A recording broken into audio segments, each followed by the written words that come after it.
You know, every single time we pack a suitcase, a massive world of international politics is hiding right there in plain sight.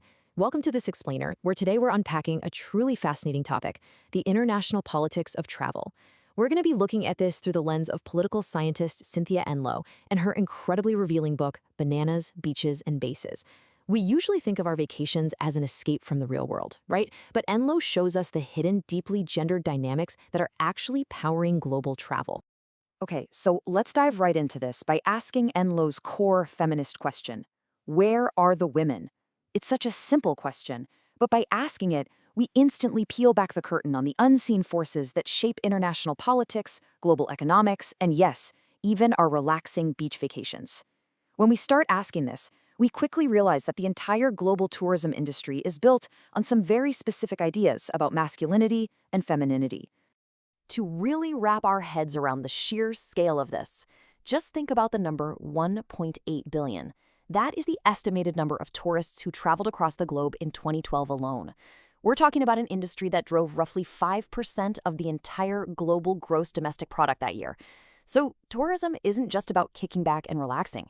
It's a massive, massive economic engine and absolutely crucial to world affairs. And this multi-billion-dollar machine, well, it's profoundly shaped by gender roles. So here is our roadmap for This Explainer. First, we'll look at who gets to travel. Second, we'll examine the labor of leisure. Third, we're diving into sex, safety, and economics. And finally, we'll wrap up with nationalism and imperial women. All right, let's jump straight into Section 1, Who Gets to Travel? The Historical Passport. Now, historically, there was a really stark contrast in who actually had the cultural license to travel.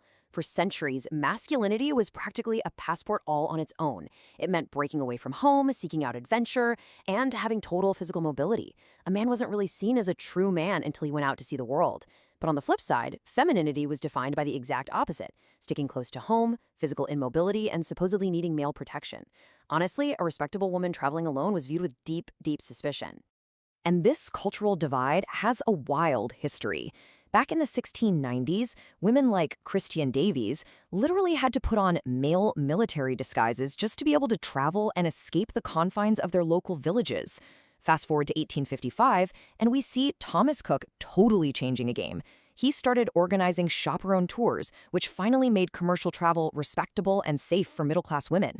Then, by 1930, the feminization of travel actually took to the skies. Boeing Air Transport hired the very first female flight attendants. They specifically recruited nurses to calm passengers' fears about flying. This completely shifted the airplane cabin from a rough, masculine space to a highly feminized, nurturing one. Moving right along to Section 2, the labor of leisure and the hidden workforce. So once we arrive at our destination, we really need to look at the hidden labor structures that make all of our leisure possible. Just listen to this quote from a modern flight attendant. "Come walk a mile in my shoes with a full 737 with only 3 of us working." It's intense, right? It really highlights the deteriorating working conditions faced by the feminized labor force in the skies today. While flight attendants back in the 1970s formed groups like Stewardesses for Women's Rights to fight against sexist uniforms and demand equal pay, today's hyper-competitive airline industry relies heavily on squeezing way more labor out of fewer, often female workers, just to keep their profit margins high. And to put the scale of this issue into perspective, here is a staggering statistic from the International Labor Organization. 90% of the lowest-rung tourism workers globally, we're talking the servers, the cleaners, the chambermaids, are women. Tourism is an incredibly labor-intensive industry, which means the profits entirely depend on keeping wages low. And how do companies do this? Well, they categorize this work as unskilled, relying on this old presumption that women are just naturally suited for cleaning and serving, which they then use to justify the lower pay. You know, it's kind of fascinating to see how some nationalist leaders react to this.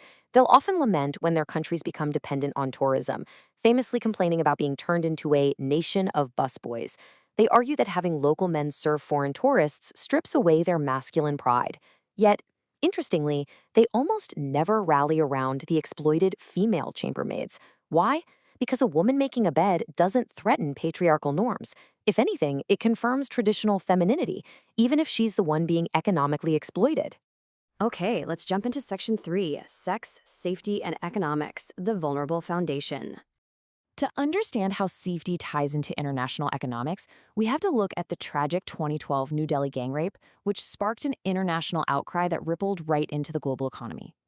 It brought writers like Sohaila Abdullahi to the forefront. Her incredibly powerful essay, titled "I Was Wounded, My Honor Wasn't," directly challenged patriarchal notions. She argued that a woman's honor does not depend on her sexual purity and that the stigma placed on victims actively silences them while protecting perpetrators. This grassroots feminist outcry demanded real systemic accountability. And the macroeconomic fallout from this? It was massive. When the international media highlighted the perceived lack of safety for women, foreign tourism to India dropped by 25% in the first quarter of 2013 alone. And female tourism, that plummeted a massive 35%. Because tourism generated millions of jobs and billions in revenue, this forced a rapid, sweeping institutional response. Literally overnight, the travel industry was deploying women-only tours, emergency cell phones, and single-lady corridors in hotels, all to protect their vital revenue stream. Now, while we're examining this vulnerable foundation, we need to be absolutely clear on how we define sex tourism. Enloe separates this highly commercialized, gendered industry from the intertwined but very distinct horrors of forced sex trafficking. Sex tourism thrives by actively marketing the women of specific countries to foreign male travelers. This creates a deeply globalized dynamic of economic disparity and gendered commodification that completely relies on international travel infrastructure. Finally, we arrive at Section 4, Nationalism and Imperial Women, the Souvenirs of Identity. Let's take a step back in time again. Historically, imperial powers actually circulated images of unveiled captive local women, like the famous Algerian postcard Aisha and Zora. These were highly manufactured, eroticized images mailed back to Europe specifically to justify Western civilizing missions. They presented the colonized society as exotic and ready to be dominated. But simultaneously, these images sparked intense masculine humiliation and resistance among local nationalist men, who felt that their inability to protect their women symbolized their ultimate political subjugation. Enloe actually breaks down exactly how nationalist men historically view women, and it perfectly explains why they become such heavy ideological symbols. Women are often framed in three ways: as a community's most valuable possessions, as the transmitters of national values to children, and as the wombs for future generations. Because of these three things, a woman's outward attire and sexual purity completely cease to be personal choices. Instead, they become intensely scrutinized political battlegrounds. It is really striking to see how male political elites, literally on opposite ends of the political spectrum, manipulate women's attire to construct their specific version of the nation. On one hand, you have imposed veiling.